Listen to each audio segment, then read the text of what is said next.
Meanwhile, back home, India has been on a bit of a spending spree. India's central bank, to be specific, that's the RBI, the Reserve Bank of India, it has been splurging on gold. The RBI reportedly bought 72.6 metric tons of gold. This was in the calendar year 2024. The Reserve Bank of India increased India's existing gold stockpile from about 803 tons to over 876 tons of gold. What stands out here is not just the quantity, it's also the accelerated pace of acquisition.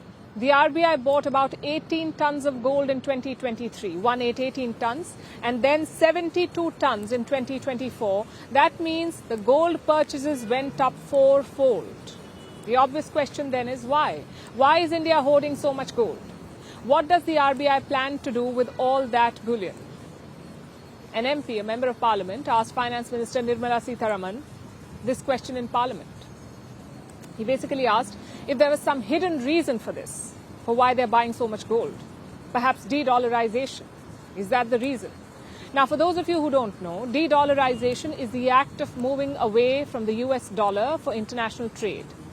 For the most part, everyone trades in the dollar. We pay for most imports via USD. And this has been the global norm since 1944. And this gives the US dollar a lot of power and influence. Whenever the dollar's value changes, it affects the balance of trade everywhere in the world. If the dollar's value goes up, imports become more expensive. Even when the trade does not involve the US, imports become expensive. So to insulate bilateral trade from dollar shocks, some countries have been looking at local currency agreements, cutting the US dollar out of the picture altogether. And that is de-dollarization in a nutshell. Now, coming back to the Indian MP's question, he effectively asked if India was planning to settle trade payments in gold instead of US dollars.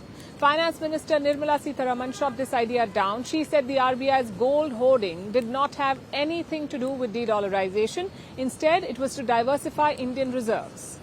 Again, let's try to understand this. Most international trade takes place in US dollars, like we just said. So every country keeps a stash to settle bills. This is known as a foreign exchange reserve or forex reserve.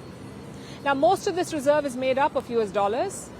But you know what they say about putting all your eggs in one basket? It's not smart to have your entire reserve made up of USD, which is why the RBI keeps multiple foreign currencies. They also have the euro, the British pound, the Japanese yen, you name it.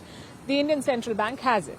The RBI keeps all of them in varying quantities to ensure that it has a diverse portfolio. And gold is part of this balanced portfolio as well. And this has come in very handy lately. Think about the turmoil in the currency markets. Every time US President Donald Trump talks about tariffs, the value of the dollar increases. But almost all other currencies crash. Their value changes are not exactly proportional. So the RBI's overall currency portfolio loses value, and it would be worse if it weren't for the gold. Gold is considered a safe haven. So whenever there is instability in the market, people start buying gold. This is true for the currency market as well. And amid all of this, Trump tariff turmoil, people are investing in gold. So the yellow metal's value keeps rising. Since the Reserve Bank of India is hoarding gold, it has managed to keep the value of its forex reserves stable despite all the volatility in the currency markets. And that is part of the reason why India is upping the gold intake. It makes sense to have a safe haven investment. Now, the RBI began buying gold aggressively in 2017, and it really leaned on the metal back in 2021 amid all the Wuhan virus chaos. Last year's gold purchase was still less than in 2021. But it's in keeping with the trend. When the world seems chaotic, the RBI goes for gold. And with Donald Trump in the White House, chaos is always around the corner. We're calling this show Vantage. We hope you like what we put together for you. Touted as the minimum two-ways defense from that video.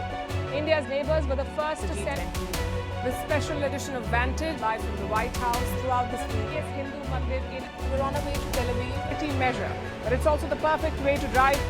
I don't think that Prime Minister of Bhutan, Sherin Tagwe. Welcome to 60% of the world's office. Prime Minister Modi did the iron. We were actually How are you doing? How do you like? It's been 1 year since that meeting.